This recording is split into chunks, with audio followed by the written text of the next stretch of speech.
warahmatullahi wabarakatuh.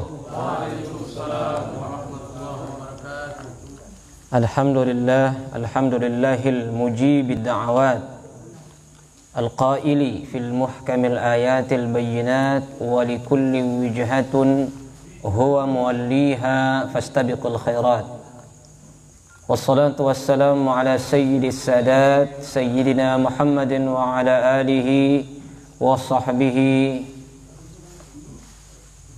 ahli sidqi wal karamat. Amma ba'd. Allahumma salli wa sallim wa barik ala sayyidina Muhammad al-fatihi lima ughliq wal khatimi lima sabaq nasiril haqqi bil haqq wal hadi ila siratikal mustaqim wa ala alihi wa sahbihi haqqa qadrihi wa miqdarihi al-azim. Allahumma salli wa sallim wa barik ala sayyidina Muhammad salatan taftahu lana biha futuhal arifin wa tufaqqihana biha fid din wa ala alihi wa sahbihi ajma'in. Amma ba'd. Allahumma la sahla illa ma ja'altahu sahla wa anta taj'alus sa'ba in syi'ta sahla.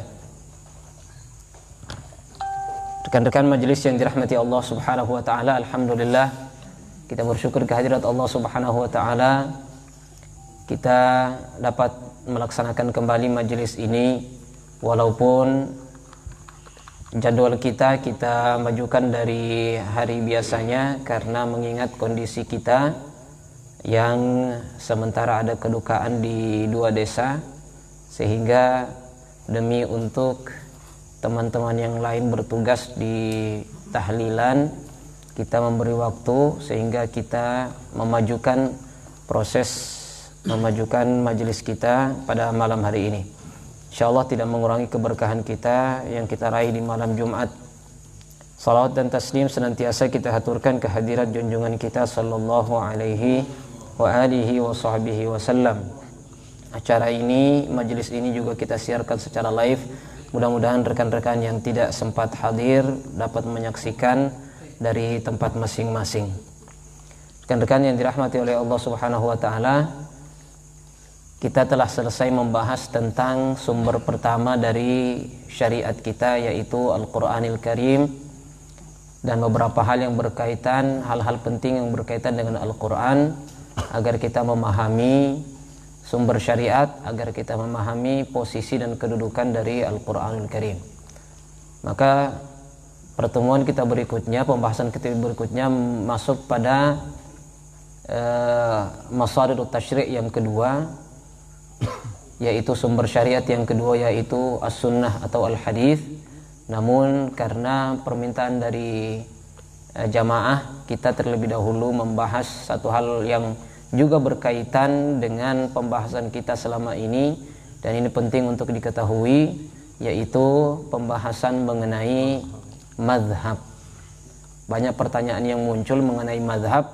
Ma huwal mazhab wa ma ahammiyatul mazhab. Apa yang dimaksud dengan mazhab? Apa urgensi dari mazhab? Kenapa kita mesti bermazhab?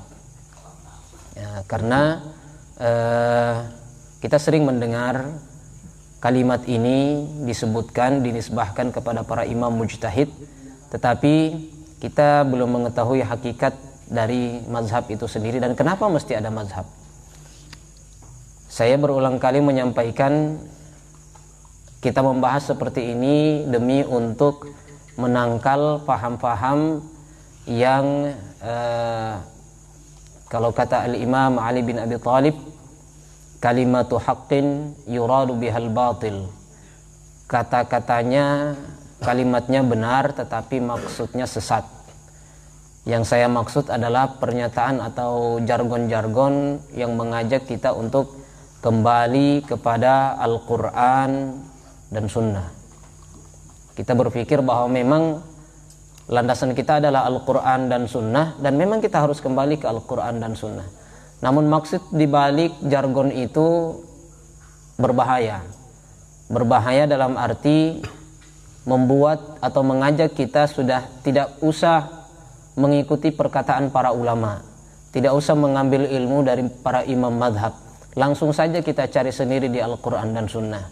Jelas ketika mengajak kita untuk sendiri-sendiri untuk mengkaji Al-Quran Sunnah, ini akan membuat kita tersesat. Jadi penting kita ketahui ma huwal madhab. Namun sebelum membahas madhab, ada akar persoalan yang mesti kita pahami baik-baik. Saya sedikit bercerita ini secara ringkas saja agar kita mengetahui bagaimana perkembangan ilmu pengetahuan sejak dari zaman baginda Rasulullah Shallallahu Alaihi Wasallam sampai kemudian zaman keemasan Islam, melahirkan banyak ulama, melahirkan banyak faqih, sampai kepada kita pada hari ini melalui turas mereka, kitab-kitab yang mereka tinggalkan, dan itu turun-temurun selalu dikembangkan, selalu dibahas sehingga menjadi satu disiplin ilmu yang sangat kuat, tidak tergoyahkan. Baik, saya mulai dari zaman baginda Rasulullah Sallallahu Alaihi Wasallam, bahwa sudah menjadi sunnatullah, sudah menjadi kehendak Allah, skenario Allah, bahwa kita manusia ini ada tafawut, ada perbedaan dalam kualitas ilmu, kualitas akal. Pasti itu. Tidak semua manusia memiliki kualitas akal dan kapasitas keilmuan yang sama. Pasti berbeda. Sampai-sampai kita sering disampaikan bahwa kalau ada satu hal, satu pertanyaan ditanyakan kepada dua orang yang sama-sama ilmunya tinggi, pasti belum tentu jawabannya sama.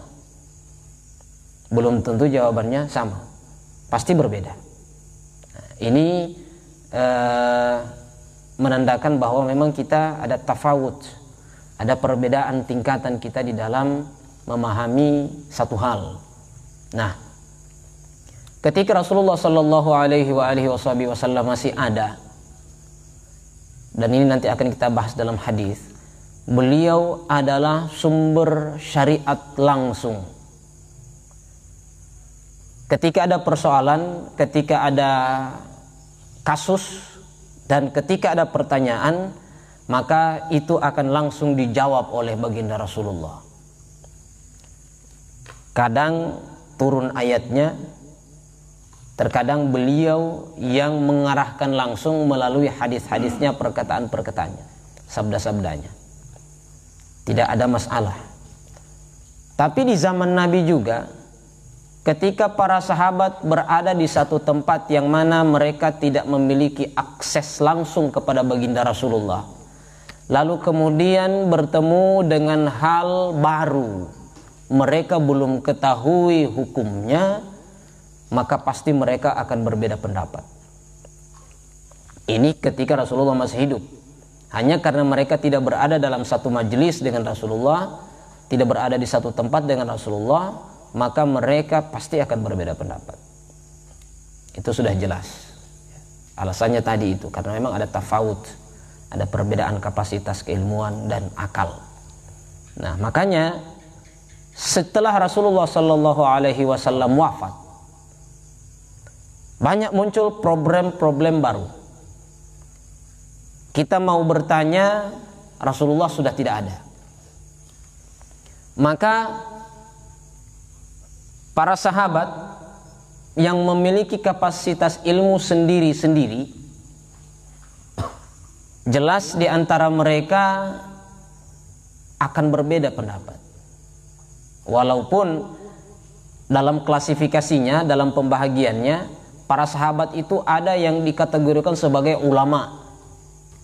Dikategorikan sebagai ulama.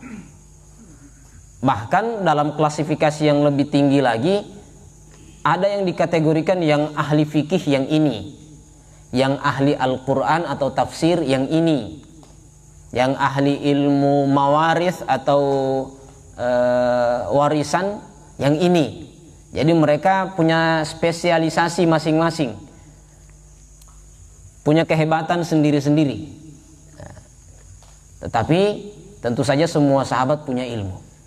Nah, namun dari sinilah persoalannya. Dari sinilah persoalannya. Karena memang kalau hadis yang sebelumnya kita pelajari tentang bagaimana Rasulullah mengutus Mu'adz bin Jabal ke Yaman, di mana Rasulullah menyampaikan, kalau di satu pertanyaan diutarakan kepadamu, engkau tidak temukan dalam Al-Quran, bagaimana engkau mau memutuskan? Oh, saya cari di hadis. Kalau engkau tidak dapat di hadis, bagaimana engkau memutuskan? Saya akan berijtihad dengan pendapat saya dan tidak akan berlebihan, tetap mengontrol ijtihad saya.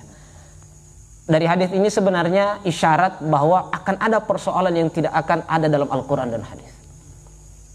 Di hadis ini, karena Rasulullah bertanya terus, kalau engkau tidak dapat, padahal sudah disebut Al-Quran, kalau tidak dapat di Al-Quran, di sunnah. Kalau tidak dapat di sunnah, berarti Rasulullah tahu bahwa akan ada persoalan yang tidak ada dalam Al-Quran dan sunnah. Ini isyarat, dalam hadis itu ada isyarat sebenarnya. Sehingga tinggal sahabat dengan klasifikasi masing-masing, muncul persoalan-persoalan baru, muncul problema-problema baru. Ada yang bertanya kepada Sayyidina Ali bin Abi Thalib, ada yang mendatangi Sayyidina Abdullah bin Umar, ada yang mendatangi Sayyidina Abdullah bin Mas'ud, ada yang mendatangi Abdullah bin Abbas, ada yang mendatangi Zaid bin Thabit, ada yang mendatangi Umar bin Al-Khattab. Sahabat-sahabat yang punya kapasitas keilmuan dan lama bergaul langsung dengan baginda Rasulullah. Itu pun terkadang ada perbedaan pendapat. Ya. Jadi intinya bahwa perbedaan pendapat ini adalah mutlak ada. Niscaya tidak mungkin kita tidak berbeda pendapat, apalagi dalam menghukumi satu hukum, satu persoalan berkaitan dengan syariat. Nah, kita turun lagi sedikit ke zaman setelah sahabat. Di zaman setelah sahabat kita sebut dengan zaman tabi'in. Ini zaman tabi'in termasuk zaman generasi ketiga yang Rasulullah jamin adalah generasi terbaik. Sebagaimana dalam sabda baginda Rasulullah sallallahu alaihi wasallam, khairul quruni qarni. Sebaik-baik zaman itu adalah zamanku ketika Rasulullah masih hidup. Tsummal ladzina yalunahum. Kemudian generasi setelah saya, yaitu generasi sahabat. Tsummal ladzina yalunahum. Kemudian generasi setelahnya lagi yang dimaksud adalah generasi tabi'in. Nah, nanti di bawahnya tabi'in disebut lagi tabi'in, tabi'in. Dan setelahnya sudah sama semua ila yaumiddin. Ya. Tapi walau bagaimanapun ada 3 generasi yang disebut Rasulullah ada generasi terbaik sepanjang masa sejak Nabi Adam sampai nanti hari kiamat, sudah 3 ini generasi yang paling baik. Baik. Di zaman tabi'in, disinilah ketika keilmuan atau persoalan banyak ilmu-ilmu yang semuanya bersumber dari Rasulullah dipelajari oleh beberapa sahabat, lalu kemudian sahabat-sahabat ini menyebar ke semua penjuru wilayah yang dikuasai oleh Islam. Jadi satu catatan penting untuk kita ketahui bahwa sahabat itu di zaman mereka, di zaman sahabat, tidak semuanya yang tinggal menetap di Makkah atau Madinah. Bahkan sahabat-sahabat terbaik itu keluar dari Madinah. Di zaman Sayyidina Rasulullah, pusat pemerintahan ada di Madinah. Lanjut kepada Sayyidina Umar, Sayyidina Abu Bakar, pusat pemerintahan masih di Madinah. Tapi sudah ada, bahkan di zaman Rasulullah sendiri sudah banyak yang diutus keluar daerah. Seperti tadi cerita Mu'adz bin Jabal. Di zaman Abu Bakar begitu juga. Sudah ada lagi yang keluar untuk pergi berdakwah. Di zaman Sayyidina Umar bin Al-Khattab masih di Madinah pusat pemerintahan. Pusat pemerintahan masih di Madinah. Begitu juga banyak lagi ya sahabat yang keluar pergi mengajar. Zaman yang berikutnya Sayyidina Utsman bin Affan masih di Madinah. Para sahabat banyak juga yang pergi berdakwah di luar. Zamannya Sayyidina Ali, pusat pemerintahan itu dipindahkan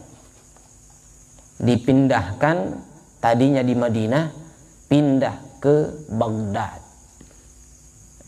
Baghdad atau sekarang masuk dalam wilayah teritorial negara Irak. Baghdad menjadi ibu kota Irak. Artinya Islam sudah semakin luas, ilmu pengetahuan semakin berkembang, para ulama sudah banyak yang jadi. Disitulah zaman keemasan. Secara keilmuan di zaman tabi'in adalah zaman keemasan. Di zaman keemasan inilah banyak yang namanya madrasah-madrasah yang muncul. Jangan dulu pahami madrasah seperti kita madrasah diniyah, awaliyah, madrasah ibtidaiyah, madrasah aliyah, sanawiyah. Madrasah artinya seperti model seperti ini. Ada seorang yang punya kapasitas keilmuan hebat, dia kemudian tampil mengajar dalam model talaqi, dalam model muhadarah seperti ini, maka ketika dia mampu menarik jamaah yang banyak, maka majelisnya akan semakin besar. Ternyata di zaman tabi'in ini banyak menjamur ini halaqah-halaqah keilmuan. Menjamur ini majelis-majelis. Kita sebut majelis dulu ya. Menjamur ini majelis-majelis, lalu kemudian muncullah tokoh-tokoh hebat di zaman itu. Sebut saja 4 madhab yang ini, yang kita tahu. Nanti akan kita bahas satu persatu profil mereka, biografi mereka. Yang pertama muncul Al-Imam Abu Hanifah. Kedua muncul Imam Malik bin Anas. Ketiga muncul Al-Imam Muhammad bin Idris Asy-Syafi'i. Keempat muncul Al-Imam Ahmad bin Hambal. Tapi apakah cuman mereka berempat? Kalau dalam catatan para ulama mencoba menelusuri madrasah besar atau majelis besar yang ada pada waktu itu, mereka mencatat ada 13 mazhab yang sempat ada. Ada 13 mazhab yang ada. Ternyata bukan cuma 4. Berarti di luar dari yang 4 ini ada 9 yang tidak sampai kepada kita. Namun terkadang masih sering dinukil-nukil oleh ulama-ulama yang bergelut dalam dunia fikih. Ya, sebut saja ada Al-Imam Laits bin Sa'ad. Al-Laits bin Sa'ad. Ada Al-Imam, kita sering dengar namanya digunakan dalam ceramah, tapi muncul sosoknya hanya sosok sufi. Namanya Al-Hasan Al-Basri, Hasan Al-Basri. Padahal beliau juga punya majelis besar. Ya, punya majelis besar. Termasuk juga Al-Imam At-Tabari. At-Tabari kita kenal sebagai imam ahli tafsir, tafsir At-Tabari, dan imam-imam yang lain. Nah, nanti kita bahas siapa semua mereka. Tapi yang jelas bahwa madhab ini bukan cuma 4. Nah, sekarang kita ke penamaan madhab. Kenapa disebut madhab? Nah, tadi banyak majelis, menjamur majelis. Kapasitas keilmuan yang membawa majelis itu luar biasa. Dalam kapasitas disebut sebagai al-mujtahid mutlak. Al-mujtahid mutlak. Mujtahid mutlak ini begini. Orang yang mampu memahami isi kandungan Al-Quran, memahami isi kandungan hadis, lalu kemudian menguasai metodologi untuk menyimpulkan ilmu, maka dia disebut mujtahid mutlak. Menguasai metodologi, bukan hanya hafal Quran, bukan hanya hafal hadis sekian ribu hadis, tapi menguasai metodologi yang nanti akan kita lanjutkan pada sunnah, kemudian ijma, qiyas, dan seterusnya. Dia kuasai semuanya itu. Hebat. Akhirnya ketika dia membuat majelis, murid-muridnya, santri-santrinya ini kemudian mencatat, membuat konsep, atau imamnya langsung yang membuat konsep kaidah untuk bagaimana caranya menyimpulkan satu hukum, bagaimana membuat kaidah-kaidah, dasar-dasar untuk memahami fikih, memahami hukum. Saking kuatnya dia punya konsep, akhirnya itu bertahan sampai hari ini. Bertahan sampai hari ini. Katakanlah kita hanya sebut 4 saja. Hanafi, Maliki, Syafi'i, Hanbali. Kuat konsepnya, bertahan sampai hari ini dan sampai hari kiamat.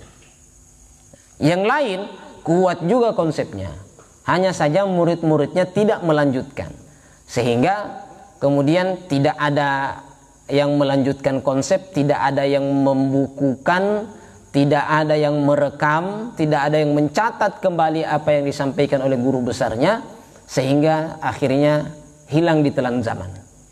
Insya Allah, Allah yang berkehendak tetap ada yang bertahan, yaitu 4 ini. Tapi saya tidak mengatakan bahwa 4 ini lebih hebat dari yang lain, tidak. Karena saya katakan tadi, di zaman tabi'in itu zaman keilmuan mencapai puncak keemasannya. Hebat semuanya.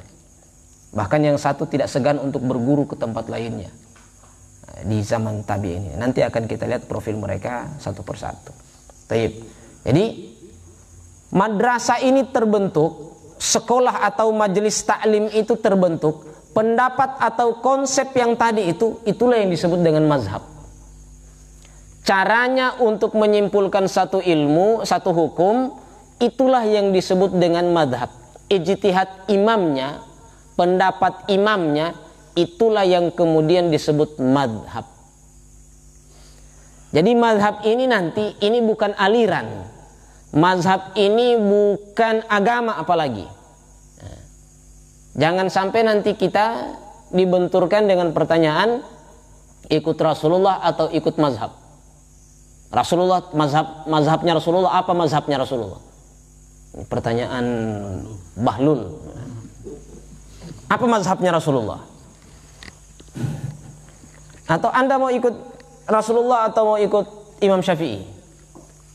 Nah, ini pentingnya kita tahu supaya kita bisa menjawab. Sebenarnya kita sudah paham ini, cuman kita harus urai ini agar kita bisa memberi pemahaman kepada orang-orang, paling tidak membentengi diri sendiri dari dakwah-dakwah yang menyesatkan seperti itu. Jadi inilah kenapa sampai muncul mazhab. Orang-orang awam sudah tidak tahu lagi mau bertanya ke siapa. Maka yang bertahan inilah yang kemudian jadi pegangan orang. Oh, Imam Syafi'i kalau pendapatnya dalam hal ini begini, jadi saya ikut Imam Syafi'i saja. Nah, tetapi apa yang dikonsep oleh Imam Syafi'i, oleh Imam Hanafi, oleh Imam Maliki, oleh Imam Hanbali, semuanya itu berdasarkan Al-Quran dan Sunnah. Oke, saya cukupkan di sini untuk pengantarnya ya. Jadi sekali lagi, intinya madhab ini bukan aliran pemahaman, apalagi ini bukan agama yang mau menyaingi Islam. Hanya orang bodoh yang menganggap ini agama dan menyaingi Islam. Tidak. Ini justru saya selalu mengibaratkan begini. Al-Quran, hadis itu seperti bahan makanan. Bahan makanan yang kemudian ada chef, ada koki, ahli masak yang pintar membuat masakan. Imam madhab ini kita ibaratkan seperti koki, seperti chef. Dia kuasai ini bahan, dia tahu meraciknya sampai kemudian jadi makanan atau masakan yang lezat. Masakan yang lezat yang sudah jadi itu disajikan ke kita sekarang. Disajikan ke kita. Disadur dari bahan Al-Quran dan Sunnah, jadilah makanan yang enak. Kita ini tinggal tahu, oh ini rupanya. Saya tinggal makan. Saya sudah tahu bahwa rukun salat itu ini, syarat salat itu ini, yang membatalkan salat itu ini. Rukun wudu ini, syarat wudu ini, yang membatalkan wudu ini. Sudah jadi semua. Al-Quran, kitab-kitab yang kita pelajari, Fathul Qarib, Fathul Mu'in, Fathul Wahhab, kitab-kitab yang lain, Kifayatul Akhyar, Mabadi'ul Fiqhiyah, Durusul Fiqhiyah, itu semua adalah hasil yang sudah jadi, yang disadur atau diperas dari Al-Quran dan Sunnah. Sudah diperas dari Al-Quran dan Sunnah.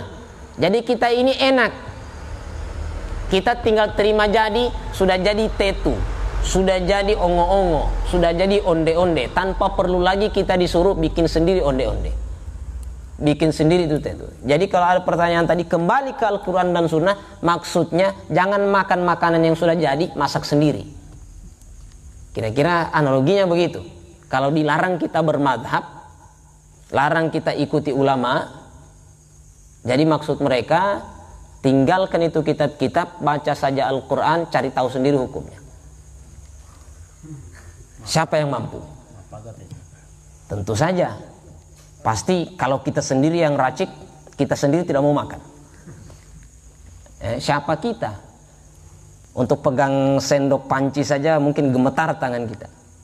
Ini sudah makanan jadi dari chef, enak. Jadi tinggal lahap, tinggal makan, kenyang, selesai urusan. Maka berterima kasih kita kepada para imam madhab. Ada dalam doa tahlil ada yang masih melengkapi itu, wal aimmatil mujtahidin wal muqallidihim fid din. Masih membaca itu, artinya apa? Rasa terima kasih kita. Alhamdulillah sudah jadi, tanpa perlu lagi saya harus tahu sendiri bagaimana cara menyimpulkan hukum. Kita berterima kasih, bukan malah mencela, mencerca atau menghindari pendapat-pendapat mereka. Baik, untuk lebih mengenal mereka dan beberapa testimoni, saya bacakan sedikit testimoni dari para ulama-ulama juga yang lain tentang mereka. Kita mulai dari madhab yang pertama yang muncul itu madhab Hanafi. Madhab Hanafi ini imam besarnya bernama, boleh dicatat, ada papan tulis saudara. Nama beliau An-Nu'man bin Thabit bin Zuta. Nama beliau Nu'man, pakai alif lam ya, pakai alif lam. An-Nu'man bin Thabit bin Zuta. Kalau dengar namanya pasti kita terpikir ini bukan nama orang Arab. Tapi karena ada binnya, orang Arab. Kita orang Kaili ada juga binnya, bin Arsyad. Facebook. Jadi nama beliau An-Nu'man bin Thabit bin Zuta. Beliau ini bukan orang Arab. Lah, kenapa bisa? Berarti dia tidak tahu bahasa Arab. Salah. Beliau bisa bahasa Arab. Imam Bukhari itu bukan orang Arab. Bisa bahasa Arab? Bisa bahasa Arab. Imam Al-Ghazali itu bukan orang Arab, tapi bisa bahasa Arab? Bisa. Kenapa? Arab Islam ini berkembang sekaligus membawa bahasa.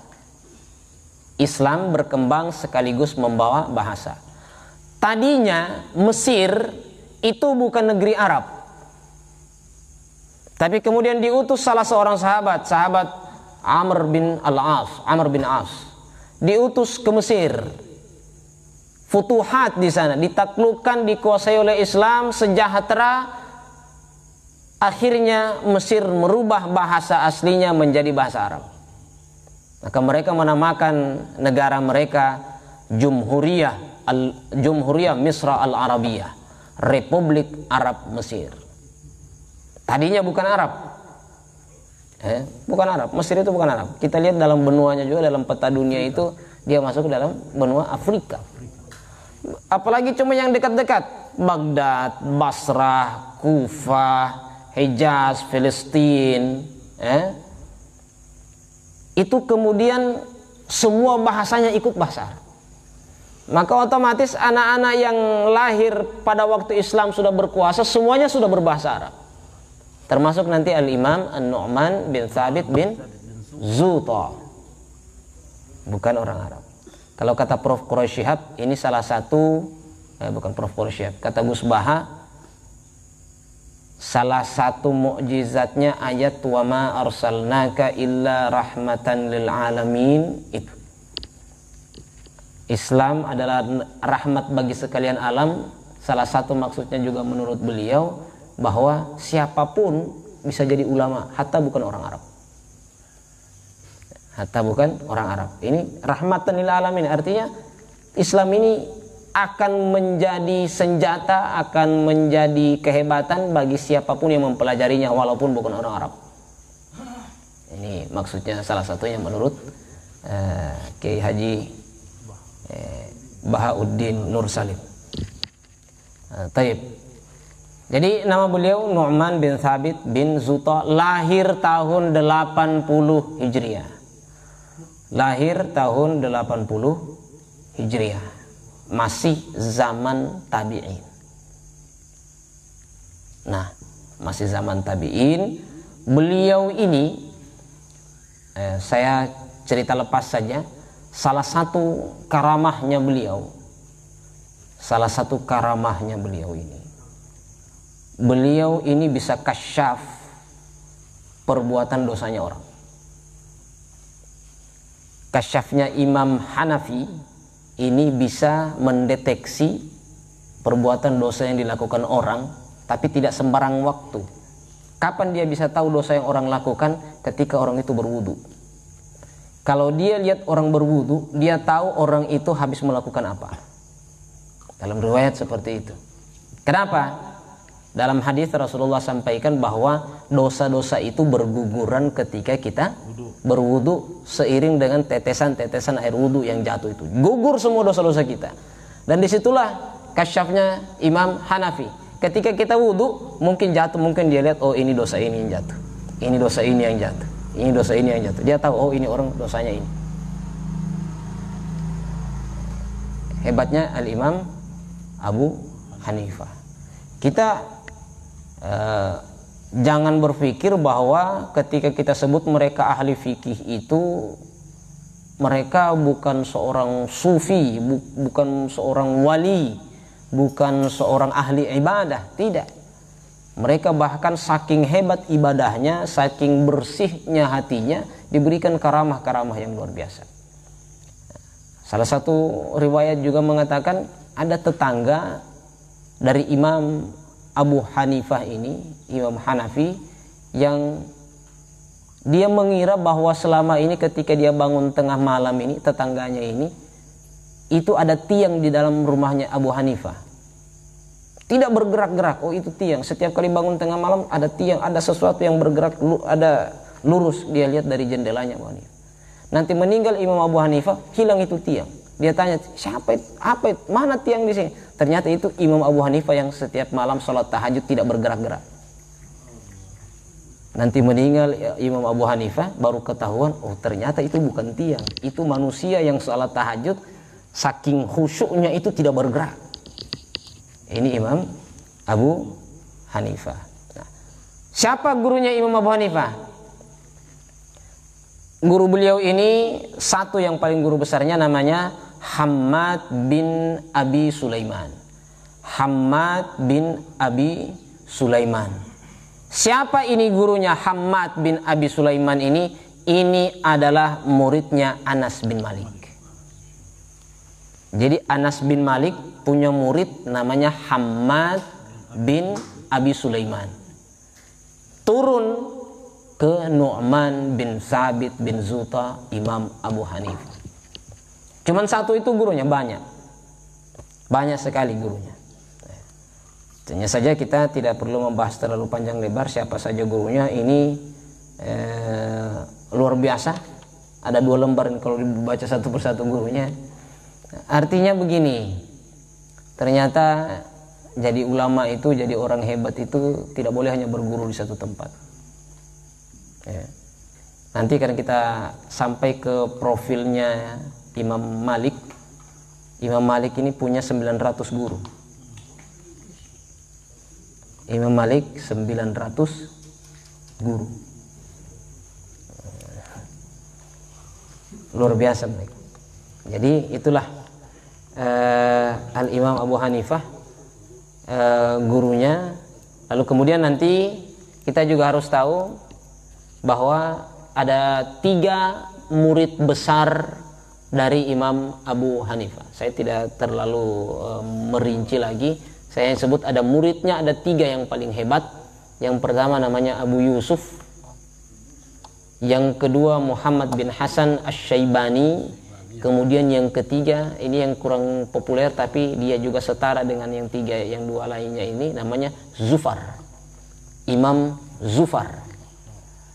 Ya, ini yang kemudian membawa gerbong madhabnya Imam Abu Hanifah.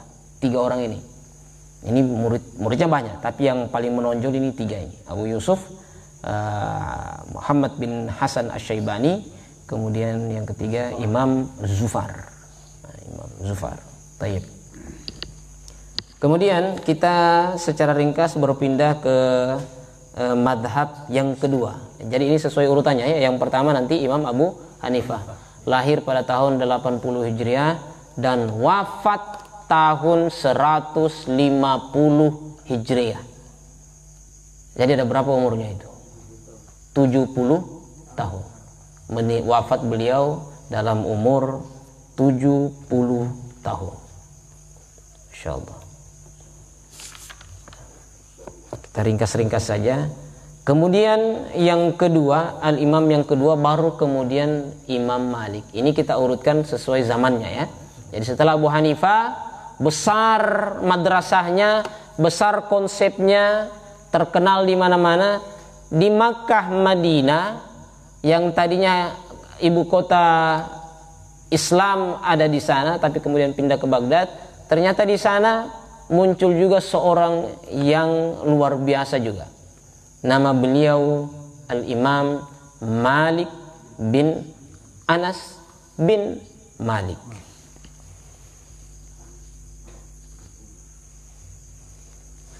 Beliau digelar dengan Al-Imam Darul Hijrah, Imam Darul Hijrah.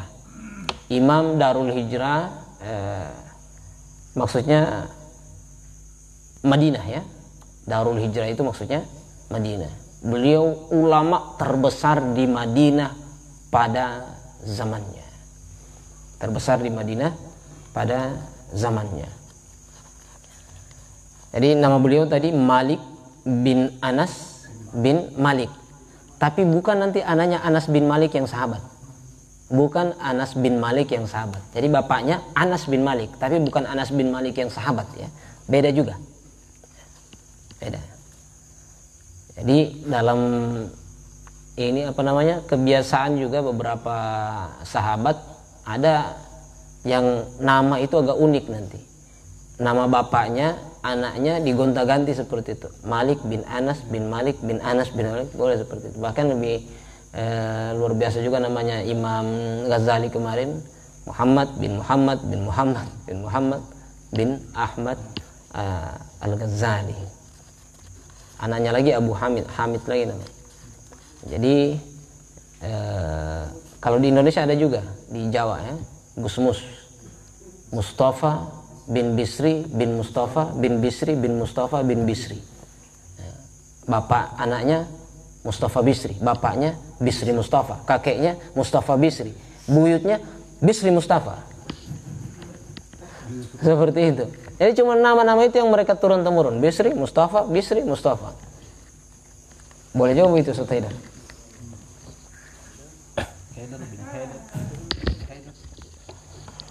Baik. Salah satu keunggulan dari Al-Imam Malik bin Anas ini testimoni dari Al-Imam Syafi'i, muridnya. Imam Syafi'i bilang begini, Malik muallimi wa anhu akhadna al-ilm. Imam Malik itu guru saya, darinya saya mengambil ilmu. Luar biasa Imam Malik. Kemudian ada seorang ulama Wahab bin Khalid, beliau berkata begini, ma bainal masyriqi wal maghribi rajulun aminun ala hadis Rasulullah sallallahu alaihi wasallam min Malik. Dari penjuru timur sampai penjuru barat tidak ada satu orang pun manusia yang lebih menguasai hadis Nabi daripada Imam Malik.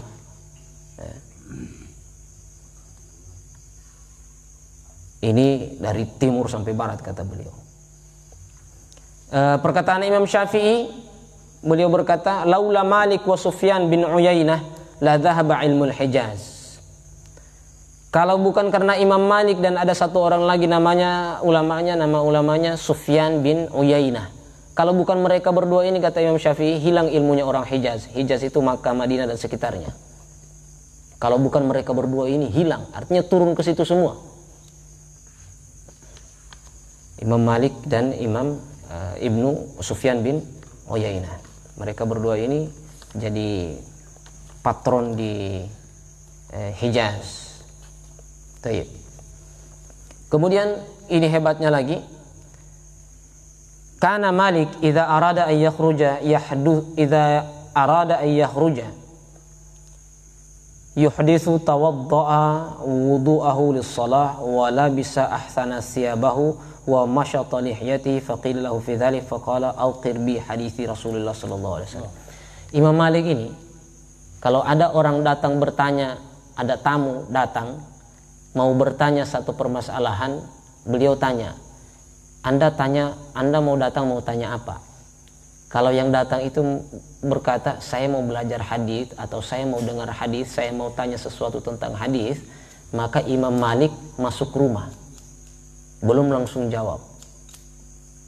Tapi kalau pertanyaan yang lain, fikih umpama, bagaimana hukumnya ini, atau bagaimana saya caranya mau beli ini, dunia, langsung dijawab ketika ditanya. Tapi kalau yang ditanya hadis, beliau masuk rumah dulu. Apa yang beliau lakukan? Beliau mandi. Setelah beliau mandi, beliau pakai pakaian yang paling bagus.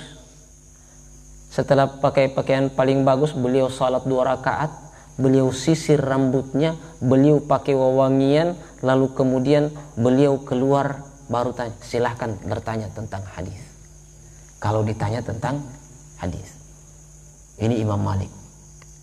Penghormatannya terhadap hadis Nabi sungguh luar biasa. Imam Malik bin Anas.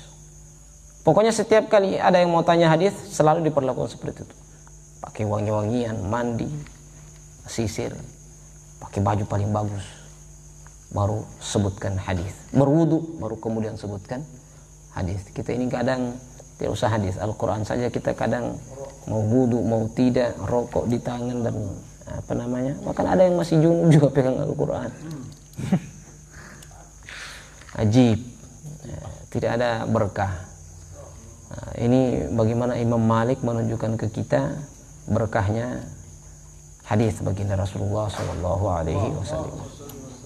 Walaupun dalam hukum fikih menyentuh hadis itu buku-buku lain selain Al-Quran boleh walaupun Anda sedang berhadas. Tapi kalau mau lebih hebat lagi, ikuti seperti Imam Malik. Mau bacakan hadis, mau membaca hadis, mau menyebutkan hadis, selalu dalam kondisi yang terbaik. Rahimahullah rahmatal muqarrabin. Banyak testimoni, saya cukupkan sampai di situ. Kita pindah ke yang ketiga. Lahir tahun berapa? Iya. Imam Malik lahir, ada 3 riwayat tentang kelahiran beliau. Ada yang mengatakan beliau lahir tahun 90 Hijriah, beda 10 tahun dengan Imam Hanafi. Ada yang mengatakan beliau lahirnya itu 93 Hijriah. Ada yang mengatakan beliau lahir 95 Hijriah. Tapi ulama lebih banyak menguatkan pendapat yang kedua, beliau lahir tahun 93 Hijriah. 93 Hijriah, wafat tahun 179 Hijriah. 179 Hijriah. Berarti umurnya lebih panjang dari Imam Hanafi. Karena tadi kalau kita ambil pendapat lahir 93, wafat 179, Berarti 79 tambah 7. 86 tahun. 86 tahun umur Imam Malik. Murid-muridnya banyak, dan itulah yang kemudian meneruskan madhab Imam Malik. Baik. Kemudian yang ketiga yaitu madhab Al-Imam Muhammad bin Idris Asy-Syafi'i. Nama beliau Muhammad bin Idris Asy-Syafi'i. Panjang sebenarnya, nanti ujungnya baru Asy-Syafi'i. Beliau ini termasuk Quraisy, bahkan dari Bani Muttalib. Makanya ada yang menggolongkan beliau sebagai Ahlul Bait. Karena Bani Muttalib. Muttalib punya anak satu, salah satunya disitulah nanti keturunan dari Imam Asy-Syafi'i. Jadi singkat cerita, beliau lahir tahun 150 Hijriah. Tadi Imam Hanafi meninggal tahun 150. Meninggalnya Imam Hanafi, lahir Imam Syafi'i di situ. Tahun 150 Hijriah. Umur beliau tidak terlalu sepanjang yang sebelumnya. Beliau nanti wafat tahun 204 Hijriah. Tahun 204 Hijriah. Nah, artinya berarti umur beliau 54 tahun. 54 tahun, tidak terlalu panjang. Tapi mari kita lihat sedikit perjalanan hidup beliau. Beliau umur 7 tahun sudah hafal Al-Quran. 7 tahun sudah hafal Al-Quran. Kuat hafalannya. Beliau menguasai ilmu bahasa Arab sangat dalam. Beliau adalah pakar dalam ilmu bahasa Arab. Di samping karena beliau adalah keturunan Quraisy, beliau juga dalam riwayat dikatakan seperti prosesnya Rasulullah ketika masih kecil. Rasulullah itu ketika masih kecil, demi menjaga kefasihan bahasanya, demi untuk mendapatkan hawa, udara pegunungan, udara oksigen yang cukup, lalu kemudian berlatih memanah dan naik kuda, beliau dikirim ke Bani Sa'ad, diasuh oleh Halimah As-Sa'diyah. Sa'diyah itu maksudnya dari Bani Sa'ad, namanya Halimah saja, di nisbahnya ke Bani Sa'ad disebut Halimatu As-Sa'diyah.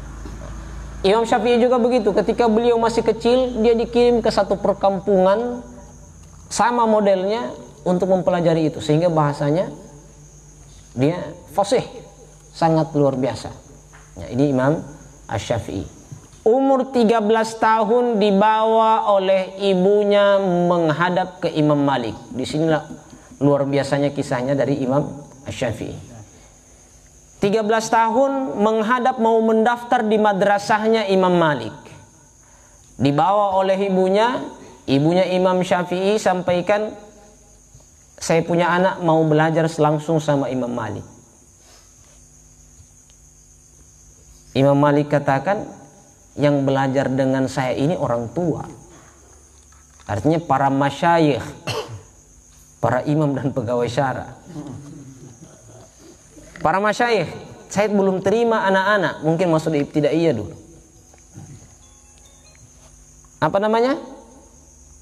Ternyata bersikeras. Jangan dulu langsung tolak. Ururu kehebatannya. Hafal Al-Quran, hafal. Dari 7 tahun sudah hafal. Terus apa istimewanya ini anakmu kalau memang saya mau terima? Langsung dikatakan, wahai Imam Malik ini punya satu buku, namanya buku kitabnya Al-Muwatta. Al-Muwatta ini buku hadis. Di dalam Al-Muwatta ini ada 100.000 hadis. Kalian disuruh Habib Ali untuk hafal berapa mahfuzat? 72 mahfuzat. Tugas dari Habib Ali 72 mahfuzat, sampai hari ini belum hafal. Kitab Al-Muwatta'nya Imam Malik isinya 100.000 hadis. Bukan 1000 atau 100. 100.000 hadis. Kata ibunya, wahai Imam Malik, anakku ini dia hafal kitab yang Anda karang Al-Muwatta itu tanpa ada yang salah titik komanya. Diteslah oleh Imam Malik, dites hafalannya, takjub Imam Malik. Imam Malik takjub, luar biasa, ini anak istimewa. Maka Imam Malik spontan langsung menerima Imam Syafi'i sebagai salah satu murid utamanya, bahkan murid yang beliau didik langsung sampai beliau meninggal. Sampai meninggal Imam Malik, baru kemudian Imam Syafi'i pergi dari Mekah.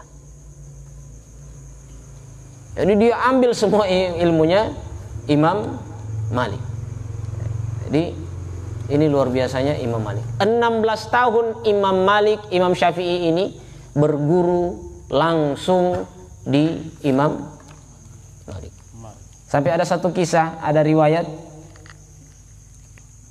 ketika sementara belajar, Imam Syafi'i diutus ke satu tempat untuk menyelesaikan persoalan oleh Imam Malik. Dia utus murid terbaiknya pergi ke satu wilayah, di sana ada persoalan, kau selesaikan di sana. Diutuslah Imam Malik ke sana. Imam Syafi'i ke sana. Imam Malik setelah itu masih tetap kasih ta'lim di majelisnya beliau, di madrasah beliau. Tiba-tiba satu ketika beliau bawa ta'lim, bawa majelis, beliau mengajukan satu pertanyaan ke jamaah. Siapa yang bisa jawab saya punya pertanyaan ini? Maka beliau ungkapkan pertanyaannya, tidak ada yang bisa jawab.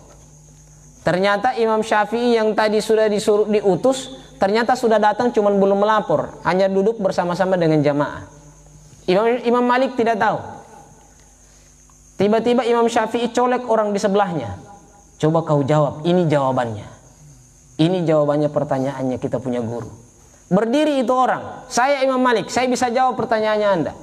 Coba jawab. Dia jawab, jawabannya betul. Apa kata Imam Malik? Berarti ada Syafi'i di dekatmu. Langsung ketahuan, ada Syafi'i di dekatmu. Saya tahu. Suruh berdiri itu Syafi'i. Berdirilah Imam Syafi'i. Suruh maju di depan. Karena tidak ada yang bisa jawab pertanyaan itu kecuali Imam Syafi'i. Sebagaimana sayangnya Imam Malik kepada Imam Syafi'i. Ini luar biasa. Setelah nanti lepas dari Imam Malik, kemudian nanti baru Imam Syafi'i ini berkelana lagi, pergi ke Irak. Di sana nanti beliau berguru dengan beberapa ulama besar di sana. Sempat lagi balik satu kali ke Makkah Madinah, balik lagi ke Irak hanya beberapa bulan. Terakhir beliau baru ke Mesir. Jadi sejarahnya beliau 16 tahun belajar di Mekah sama Imam Malik, 4 tahun di Irak, 5 tahun di Mesir. 4 tahun di Irak, 5 tahun di Mesir. Tadi 16 tahun di Mekah belajar. Sekaligus juga sudah jadi guru juga. Jadi dibawa ketika di Irak belajar dengan ulama-ulama besar. Ke Mesir juga begitu, bertemu lagi dengan ulama besar, seperti ada satu guru beliau yang beliau sebut dalam syairnya, namanya Waki bin Jarrah Rabbah. Ada syair beliau mengatakan, syakautu ila waqi'in su'a hifzi fa arsyadani ila tarkil ma'asi. Fa akhbarani bi anna al-ilma nurun wa nurullahi la yuhda lil 'asi. Aku mengadu kepada Waki guruku tentang susahnya. Kenapa susah saya menghafal? Maksudnya susahnya Imam Syafi'i menghafal itu bukan kayak susahnya kita yang dulunya lancar kayak Pentium berapa sudah, itu tiba-tiba ada sedikit yang kesleo, sedikit lah, agak lambat sedikit saja. Fa'arsyadani ila tarkil ma'asi, tinggalkan maksiat. Ini pelajaran buat kita, bukan berarti Imam Syafi'i bermaksiat, tidak.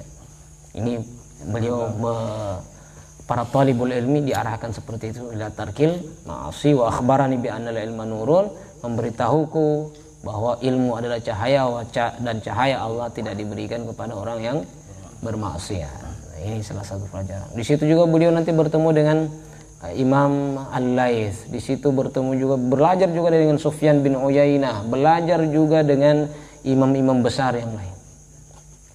Lengkap pokoknya. Sehingga keilmuan beliau akhirnya beliau punya madrasah sendiri disebut sebagai mazhab Asy-Syafi'i. Yang terakhir yaitu Imam Ahmad bin Hanbal atau Imam Hanbali. Beliau ini, nama beliau kalau ini memang Arab tulen, Imam Ahmad bin Muhammad bin Hanbal. Ahmad bin Muhammad bin Hanbal. Jadi beliau ini, kalau tadi Imam Malik berguru, Imam Syafi'i adalah murid dari Imam Malik, sekarang Imam Ahmad bin Hanbal adalah murid dari Imam Syafi'i, murid dari Imam Asy-Syafi'i. Jadi beliau ini lahir tahun 164. Kalau tadi Imam Syafi'i lahir tahun 150. Berarti beda 14 tahun dengan Imam Syafi'i. Beda 14 tahun dengan Imam Syafi'i. Nanti beliau wafat tahun 241. Jadi setelah Imam Syafi'i wafat tahun 204, beliau masih hidup sampai 241. Beda 30 tahun lebih. Beliau ini ahli hadis. Beliau ahli hadis, beliau adalah guru dari Imam Bukhari. Jadi kalau silsilahnya begini, saya ulangi. Imam Bukhari berguru ke Imam Ahmad bin Hanbal. Imam Ahmad bin Hanbal berguru ke Imam Syafi'i. Imam Syafi'i berguru ke Imam Malik.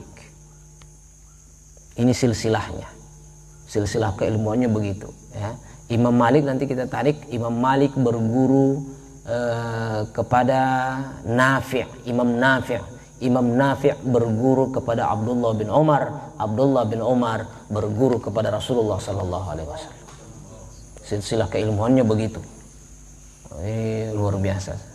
Jadi Malik bin ke Nafi' baru kemudian ke Umar. Abdullah bin Umar. Ibnu Umar. Baik. Jadi Imam Ahmad bin Hanbal ini selain beliau ahli hadis, beliau juga memiliki madrasah atau majelis yang juga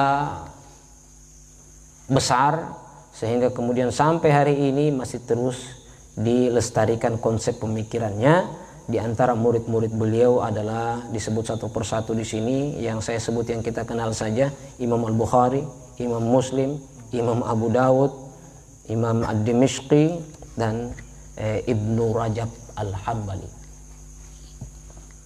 Masya Allah. Ini guru-guru beliau. Jadi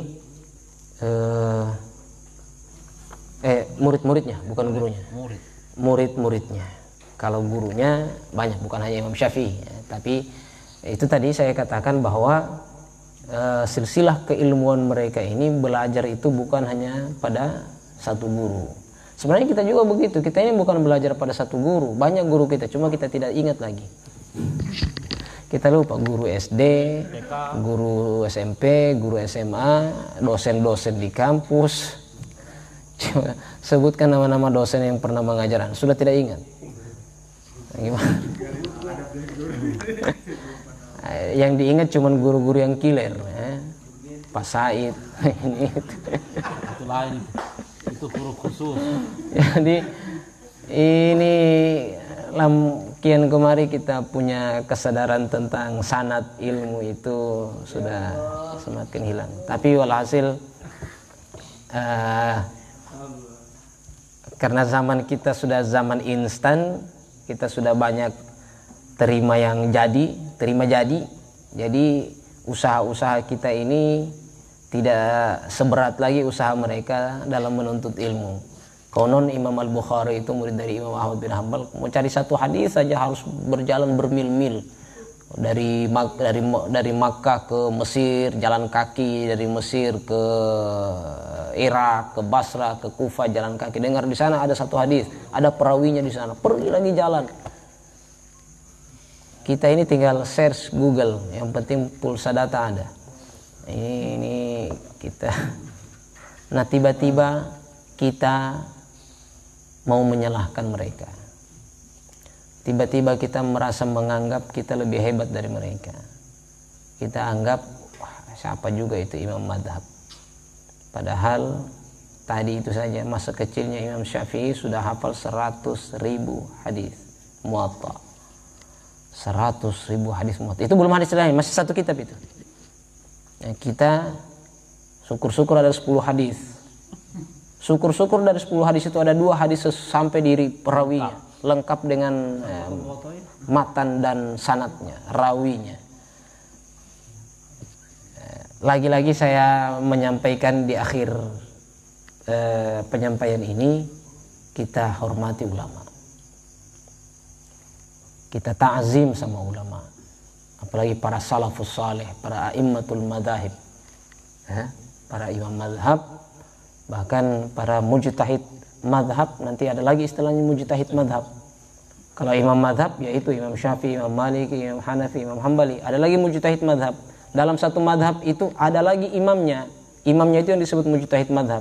Dalam Imam Syafi'i ada nanti Imam Asy-Syairazi, ya, ada Imam Al-Juwaini, Imamul Haramain Al-Juwaini, ada Imam Abu Hamid Al-Ghazali, ada Imam Muhyiddin Zakaria bin Yahya An-Nawawi Syaraf, Imam Nawawi, ada Imam Ghazali, ada Imam Juwaini, ada Imam Suyuti, ada Imam Rafi'i. Itu mujtahid. Ada Imam Golo, Poima, Imam Lapeo. Jadi barangkali ini dulu, ini dunia keilmuan saya hanya membuka sedikit, sangat-sangat ringkas, sangat-sangat singkat pembahasan kita tentang ini. Ini lebih ke sejarah agar kita menghargai keilmuan, tidak menganggap diri lebih hebat, tidak cepat merasa puas, tapi kemudian mengambil motivasi dari perjuangan dari para ulama kita, mengambil berkah mereka, mencintai mereka, menghormati mereka, sampai kemudian pada guru-guru kita yang memberikan kita ilmu. Semoga Allah Subhanahu wa taala mengampuni dosa-dosa kita, menjadikan kita orang yang senantiasa mencari ilmu sampai akhir hayat kelak, dan insyaallah kita bisa dikumpulkan dengan Habib Saggah bin Muhammad, dikumpulkan bersama dengan Habib Idrus Salim Al-Jufri, dikumpulkan bersama para imam mazhab, dikumpulkan bersama baginda Rasulullah sallallahu alaihi wasallam. Ala hadinni wa ala kulli salih syai'il lalam al-Fatihah. Bismillahirrahmanirrahim. Alhamdulillahirabbil alamin. الرحمن الرحيم مالك يوم الدين إياك نعبد وإياك نستعين اهدنا الصراط المستقيم صراط الذين أنعمت عليهم غير المغضوب عليهم ولا الضالين آمين. يا ربنا اعترفنا بأننا اقترفنا وأننا أسرفنا على لظى أشرفنا فاكتب علينا توبة تغسل كل حوبة واستر لنا العورات وآمن الروعات واغفر لوالدينا ربي ومولودينا آل والإخوان وسائر الخلان وكل ذي محبة أو جيرة أو صحبة والمسلمين أجمع آمين يا ربي فاسمع فضلا وجودا منا لا باكتساب منا بالمصطفى الرسول نحظى بكل سون بالمصطفى الرسول نحظى بكل سون بالمصطفى الرسول نحظى بكل سون لا وسلم ربي عليه عد الحب وآله والصحب عداد تقصي الصحب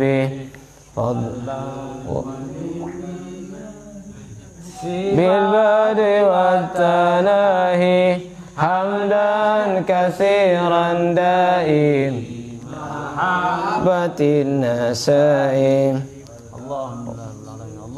اللهم صل وسلم على سيدنا محمد صاحب التاج والمعراج والبراق والألم ودافع البلاء والوباء والمرض والألم جسمه مطهر معظم منور من اسمه مكتوب مرفوع موضوع على اللوح والقلم شمس الضحى بدر الدجى نور الهدى مصباح الظلم أبي القاسم سيد الكونين وشفيع الثقلين محمد بن عبد الله سيد العرب والعجم نبي الحرمين محبوب عند رب المشرقين والمغربين يا أيها المشتاقون لنور جماله صلوا عليه وسلموا تسليما اللهم صل وسلم وبارك عليه وعلى آله سبحانك اللهم وبحمدك أشهد أن لا إله إلا أنت أستغفرك وأتوب إليك السلام عليكم ورحمة الله وبركاته.